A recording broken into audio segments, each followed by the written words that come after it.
Amados irmãos, eu tive notícia de uma tragédia terrível. Acredito que a maioria aqui não ficou sabendo. Saiu a notícia de uma pessoa que foi esquartejada em praça pública. Uma morte feia, uma morte horrível, onde as pessoas que estavam matando, os seus carrascos, dilaceravam elas, dilacerava essa pessoa parte por parte. Com os golpes, eles arrancavam mãos, braços. Enquanto isso, essa pessoa se contorcia de dores até que não resistiu e faleceu. E todos comemoraram aquele feito. E aí você pode perguntar, mas essas pessoas foram presas? As autoridades fizeram alguma coisa com esses cruéis assassinos? Porque isso foi no Brasil. E aí, infelizmente, eu digo para vocês, não fizeram nada. Pelo contrário, foram eles que autorizaram. Foram eles que deixaram isso acontecer. E que crueldade esta pessoa fez para sofrer, já que não existe pena de morte no Brasil, algo tão cruel. O que foi que essa pessoa fez de tão perverso? Infelizmente, eu digo a vocês, nada. Essa pessoa nunca fez um único mal a ninguém na vida. E foi tirada do seio de sua família e esquartejada em praça pública. E todos aplaudiram. Eu digo isso porque, de fato, aconteceu. E não só com uma pessoa inocente, mas com milhares de pessoas inocentes. E quem aprovou essa crueldade? Quem aprovou essa perversidade? Foram todos aqueles que se omitiram diante das autoridades que colocaram no poder. Com um simples dedo, você escolheu cruéis criminosos que matam bebês em seus ventres para defenderem suas ideologias. Tenham cuidado com a escolha que vocês vão fazer. Pensem muito bem, porque é certo que tudo já está decretado, né? Como o Evangelista disse, como nós dizemos aqui. O que há de ser, será.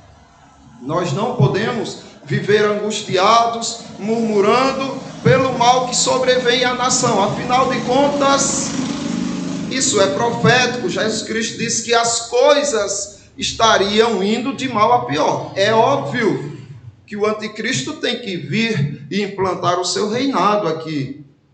Mas não para por aí. O que Deus nos ensina. Ele nos ensina também que você tem que mostrar de que lado você está. Porque eu já tive contato com muitos cristãos que dizem assim, para com isso. Para que essa luta toda, para que essa briga toda, em busca de uma coisa que tu sabe que tu não pode mudar. E a resposta é, eu não luto para mudar as coisas, porque eu não luto para ser Deus. Eu luto para mostrar de que lado eu estou. Eu luto para que Deus olhe para mim e diga, sim, você defendeu a minha causa. Você não conseguiu o que queria, mas mostrou de que lado você está. Então, saibam de que lado vocês estão.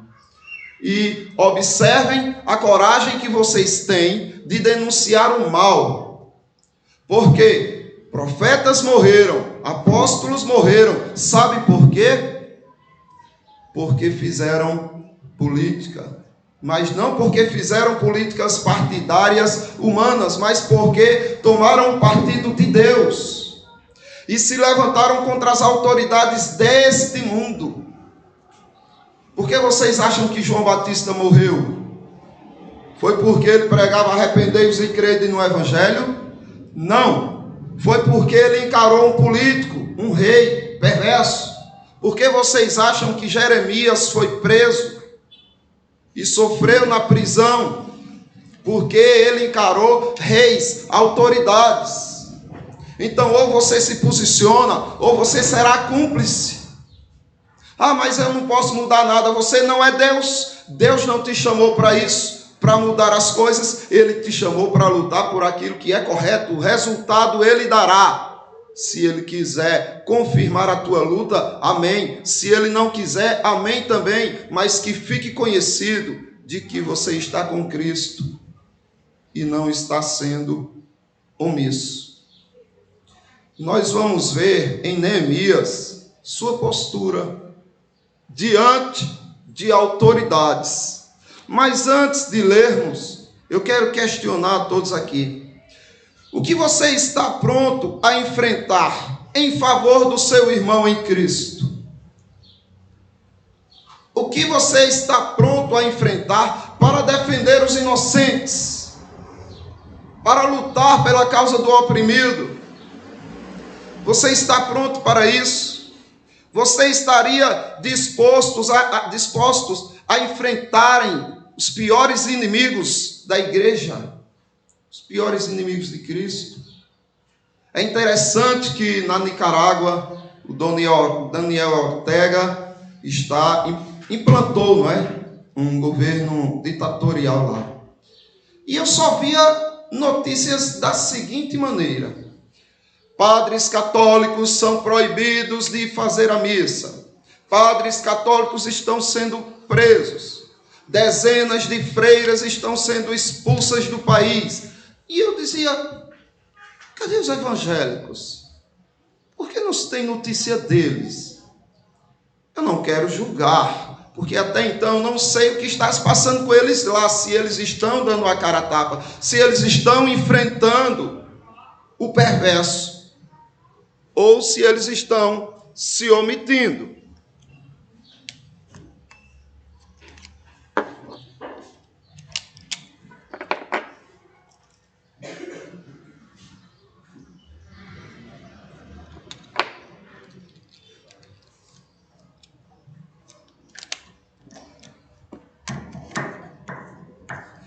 De uma coisa é certa, a última notícia que eu tive é que sobrou para eles também, sobrou para o ramo evangélico também. Se por causa de uma reação contra a postura deles ou não, eles agora estão sendo também perseguidos como a Igreja Católica tem sido.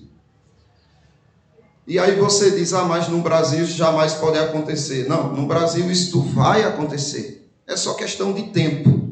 No mundo, isto caminha para acontecer. A entrada do anticristo será preparada e será certa, porque isso é bíblico. Só que, mesmo sabendo que você não tem forças para vencer, você tem que saber de que lado você está e mostrar isso com suas atitudes. Você estaria disposto a enfrentar autoridades poderosas por amor à igreja, por amor ao Senhor Jesus Cristo? Observe o que diz em Neemias, capítulo 5, versículo 1 e o versículo 6. Capítulo 5 de Neemias,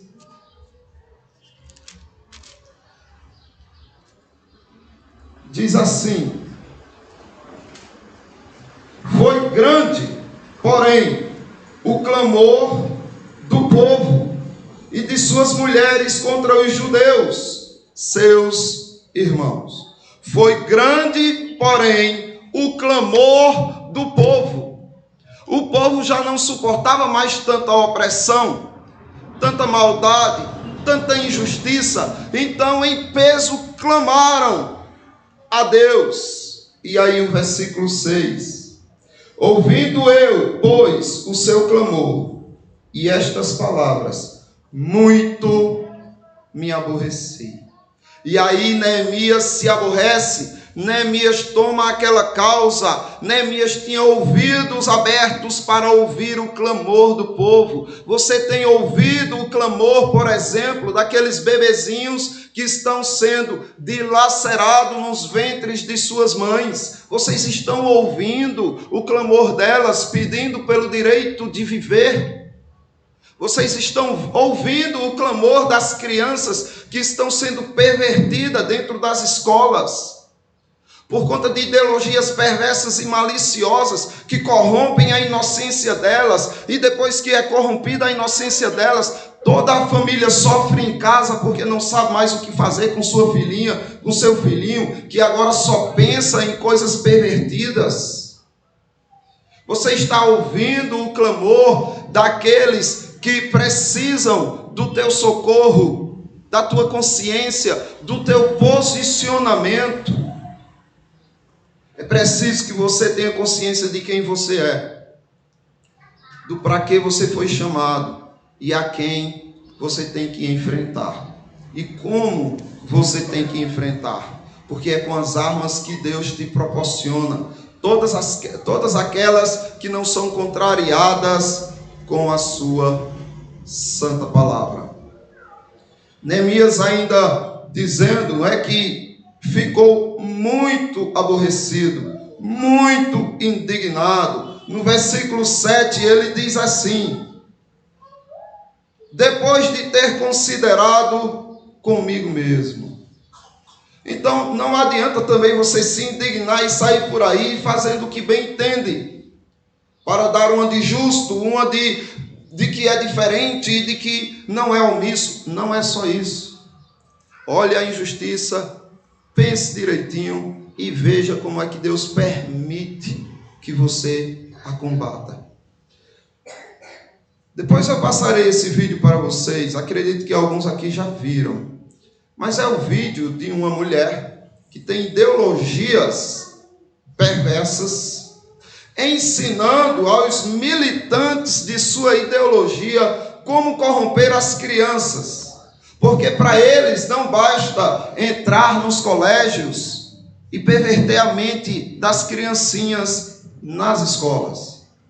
Ela estava ensinando como você entrar para a igreja, sentar aí, ter paciência, se tornar um membro, depois mostrar interesse pela escolinha bíblica dominical e dizer: permitam-me que eu ensine as crianças, eu sinto que Jesus me chamou para isso. E depois de dar essa instrução, ela diz: agora é a tua vez de perverter também as criancinhas dentro das igrejas.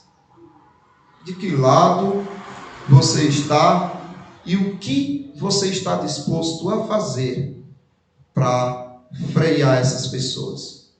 Como Paulo disse, é preciso fazê-los calar, porque andam pervertendo casas inteiras. Depois de ter considerado comigo mesmo, depois de refletir, ele age. Observe, depois de ter considerado comigo mesmo, repreendi os nobres e os magistrados, enfrentei os políticos, enfrentei as autoridades que deveriam lutar pelo povo e estão oprimindo o povo. Mas alguém poderia dizer: ei, Neemias, calma aí, olha, vai pregar, vai orar. Pregar e orar é também enfrentar. Sua vida tem que ser uma oração. Suas atitudes, sua pregação não pode ser somente contra o mal que as pessoas simples fazem, não.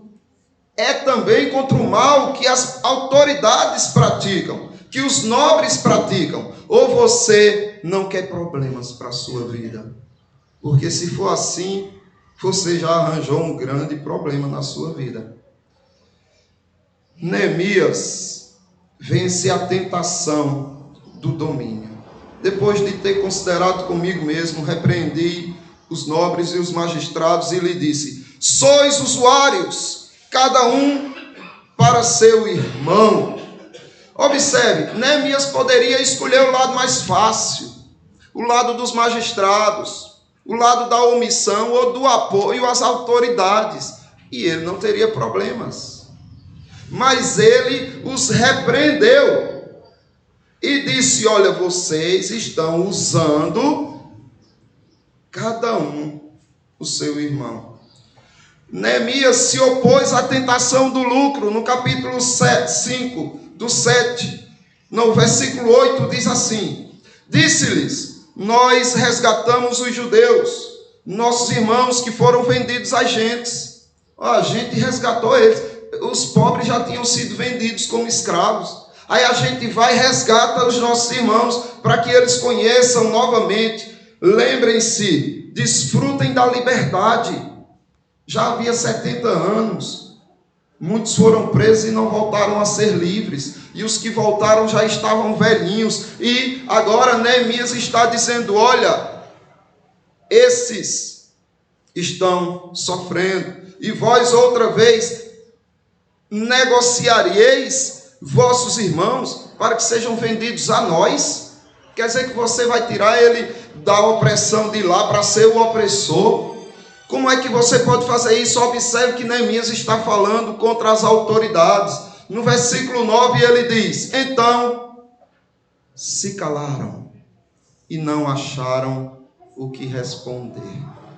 Quando a verdade confronta, a única coisa que o outro pode fazer é espernear, se não tiver respeito pela palavra, ou se calar, se tiver respeito pela palavra. Disse mais, e Neemias não para por aí: não é bom o que fazeis, porventura deveis andar no temor do nosso Deus. Porventura não deveis andar no temor do nosso Deus, por causa do opróbrio dos gentios, os nossos inimigos? Será que perderam vocês o temor de Deus? Será que vocês vão deixar que tanta perversidade ganhe terreno? E você vai ficar calado, e você não vai assumir uma postura, e você não vai enfrentar? Será que você perdeu o temor de Deus? Olha, os omissos, eles são ateus. Os crentes que louvam a Cristo, que declaram sua fé a Cristo, que são omissos, eles são ateus. Eles são ateus práticos. O ateu teórico é aquele que estuda para ser ateu, é aquele que prega o ateísmo, que prega contra a existência de Deus. Esse é o ateu teórico. O ateu prático, ele é o omisso da igreja, aquele que não age, aquele que não toma a frente, aquele que não participa, aquele que fica de camarote. Esse é um ateu e nem percebe. E Neemias está aqui procurando destruir o ateísmo prático desses judeus. No versículo 7 ele diz: no 10, também eu, meus irmãos e meus moços, lhes demos dinheiro emprestado e trigo. Demos de mão a esse empréstimo. Sabe o que Neemias está fazendo aqui? O povo estava sendo oprimido porque os nobres, as autoridades estavam cobrando muitos impostos, oprimindo essas pessoas, estavam lhes faltando pão. E eles clamam a Deus, e Neemias vê aquilo, Neemias se indigna, mas não deixa que a sua ira humana tome conta da situação. Ele medita, ele reflete, e aí ele diz: vou ter que tomar uma posição, e vai em frente. Mas Neemias não só toma uma posição, ele também mostra o lado dele. Ele mostra que ele já está agindo, e ele diz: olha, eu, meus irmãos e meus moços, temos dado dinheiro emprestado e trigo. E a gente até abriu mão desse empréstimo, para que o povo não sofra. E vocês não vão fazer a parte de vocês, e vocês vão se omitir ou ser aquele que oprime. No versículo 11 ele diz: restitui-lhes hoje, vos peço. Observe que ele não obriga. Mas ele diz: restitui-lhes hoje, vos peço, as suas terras, as suas vinhas, os seus olivais e as suas casas, como também o 100º do dinheiro, do trigo, do vinho e do azeite que exigistes deles. Olha, eu estou fazendo, não é aquela historinha de, olha, faça o que eu digo, mas não faça o que eu faço. Não, ele diz, olha primeiro, veja o que eu estou fazendo, veja de que lado eu estou, veja que eu não estou me omitindo, viu? Agora vai e restitua. Faça a mesma coisa, eu peço a vocês. O 12 ele diz, então responderam, restituir-lhe-emos e nada lhes pediremos. Faremos assim como dizes. Então chamei os sacerdotes e os fiz jurar que fariam segundo prometeram. Vão fazer mesmo? Agora vocês vão ter que jurar que não vão voltar atrás, que não vão se acovardar e que não estão sendo falsos. Promessas de político, isso daí ninguém deve se apoiar. Mas quando um cristão, quando você prometer alguma coisa, você tem que cumprir. Porque é melhor que você nem vote do que votar a Deus e não cumprir. Então, eu quero novamente fazer com que os irmãos reflitam. Porque existem homens a quem Deus procura, mulheres a quem Deus procura, jovens, crianças a quem Deus anda procurando. Foi isso que Jesus Cristo disse. Porque o Pai procura por verdadeiros adoradores, aqueles que o adorem em espírito e em verdade, sendo guiados pelo Espírito Santo, com sinceridade de espírito e na verdade das Escrituras. São estes adoradores que o Pai procura. Procura-se homens e mulheres que pensem além do seu umbigo e que tenham coragem de enfrentar o mal por amor de seus irmãos. Procura-se homens e mulheres que não temem a dor. Não temem a dor, a vergonha, o sofrimento. Por amor a Cristo, por amor aos irmãos. Procura-se homens e mulheres que sintam a dor dos irmãos.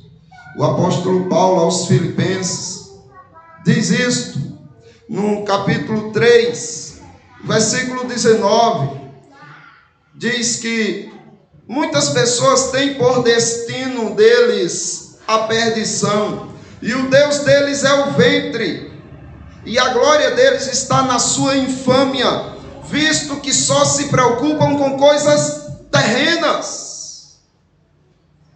E aí ele diz que essas pessoas são inimigas da cruz de Cristo. Provérbios capítulo 31, versículo 8 e 9, o sábio diz o seguinte: abre a boca a favor do mudo, pelo direito de todos os que se acham desamparados. Abre a boca, julga retamente e faz justiça aos pobres e aos necessitados.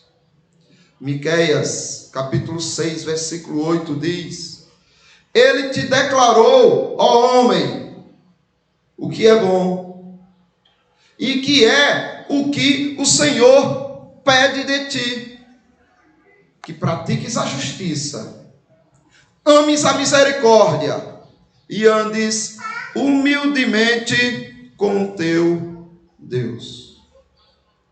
Isaías diz, capítulo 1, versículo 17: aprendei a fazer o bem, atendei à justiça, repreendei o opressor, defendei o direito do órfão, pleiteiai a causa das viúvas. Na Idade Média existiram vários costumes horríveis. Um deles era conhecido como Scoldbride, freio de repressão. Era quando as mulheres, as esposas, eram acusadas de fazerem fofoca. Os maridos colocavam nela uma espécie de cabresto, de ferro, aonde tampava a sua boca para que elas não falassem. E muitas dessas ferramentas tinham alguns pregos para que quando elas tentassem falar, ainda com essa mordaça, elas ferissem a língua. Uma crueldade, porque elas tinham que ir para a igreja vestidas assim. E todos ali ficavam sabendo o porquê, e muitas vezes injustamente. Injustamente também é a crueldade dessa punição. E essas pessoas eram reprimidas de falar. Às vezes, até porque iam denunciar o erro. Até porque queriam encontrar outras pessoas para que enfrentassem a maldade e a perversidade que estava no meio da sociedade. Imagine, você tem que enfrentar o mal sem poder falar mal daqueles que praticam o mal. Não é para falar gratuitamente. Você fala só para informar o outro e agora espalhar fofocas. Não. Quando você falar para alguém, é convidando ela para ir lá, junta com você, enfrentar o perverso, enfrentar a maldade. Mas se é simplesmente para falar, por falar, melhor ter uma mordaça dessa na boca. Porque você, além de estar sendo omisso, só está agravando a situação. A crueldade que fizeram com essas mulheres, que não era de forma alguma nem para ser pensado, porque não só mulheres que falam e fofocam, mas homens fazem também isso. Porque eles não colocavam neles próprios, quando falavam ali sentados numa mesinha de bar, falavam mal de alguém, por que eles não colocavam? Porque o homem gosta de oprimir. Digo homem não no sentido biológico, mas no sentido genérico. Homens, seres humanos, porque eles não punem a si mesmos quando fazem o mal que aqueles que sofrem as consequências da punição deles o fazem. Então observe que há uma maldade no ser humano de tentar oprimir, é um desejo de se mostrar superior, coisa que Neemias não teve. Nem o próprio Jesus Cristo, ele se deparou com uma mulher que sofria durante muitos anos, e ele, mesmo contra as autoridades, agiu. O Evangelho segundo Lucas, capítulo 13, do 10 por diante. Ora, ensinava Jesus no sábado, numa das sinagogas. E veio ali uma mulher possessa de um espírito de enfermidade. Havia já 18 anos, andava ela encurvada e de modo algum poder endireitar-se. Vendo-a, Jesus chamou e disse-lhes: mulher, estás livre da tua enfermidade. E impondo-lhe as mãos, ela imediatamente dava glória a Deus. O chefe da sinagoga, indignado de ver que Jesus curava no sábado, disse à multidão, tentou fazer um levante contra Cristo. 6 dias há em que se deve trabalhar. Vinde, pois, nesses dias para serdes curados, e não no sábado. Observe que aqui ele está oprimindo também a que foi curada. Como quem diz, o que é que você está fazendo aqui, buscando cura? Não era para você ter vindo. Disse-lhe, porém, o Senhor: hipócritas. Era o chefe da sinagoga. E Jesus Cristo o confrontou. Hipócritas, cada um de vós não desprende da manjedoura no sábado o seu boi ou o seu jumento para levá-lo a beber? Por que motivo não se devia livrar deste cativeiro em dia de sábado esta filha de Abraão? a quem Satanás trazia presa há 18 anos. Ames a misericórdia. Faça alguma coisa para ajudar as pessoas. Se você não conseguir, não tem problema. Deus é que está cuidando de suas ações. Tendo ele dito estas palavras, todos os seus adversários se envergonharam. Então tenha coragem. Entretanto, o povo se alegrava por todos os gloriosos feitos que Jesus realizava. Tem algumas outras passagens aqui que tratam justamente disso, de Jesus fazendo o bem e o povo reprimindo, porque era no dia de sábado. E Jesus Cristo mostrando que mais importante é a misericórdia do que o sacrificar-se. O livro de Atos dos Apóstolos mostra agora os apóstolos confrontando as autoridades que queriam reprimi-los a que se calassem, queria tirar o direito de expressão deles. A liberdade deles de expressão estava aqui sendo reprimidas. Eles foram presos, eles passaram por maltratos, mas observe a postura deles. Trouxeram-nos, apresentando-os ao sinédrio, e o sumo sacerdote interrogou-os, dizendo: expressamente, vos ordenamos, não rogamos, não pedimos, ordenamos que não ensinasseis nesse nome. Contudo, enchestes Jerusalém de vossa doutrina, ou seja, vocês foram desobedientes a nós, autoridades, e quereis lançar sobre nós o sangue desse homem, porque eles diziam, foram vocês que mataram Jesus Cristo. Então, Pedro e os demais apóstolos afirmaram. Observe que aqui eles poderiam voltar para a cadeia, ou por causa dessa palavra, serem mortos. Mas disseram: antes importa obedecer a Deus do que aos homens. A quem você anda obedecendo? Portanto, aquele que sabe que deve fazer o bem e não faz, nisso está pecando. Tiago capítulo 4, versículo 17. Que Deus abençoe os irmãos, que os irmãos tenham coragem de repreender os opressores, sejam eles pessoas do povo simples, sejam eles nobres e magistrados. Que Deus abençoe os irmãos.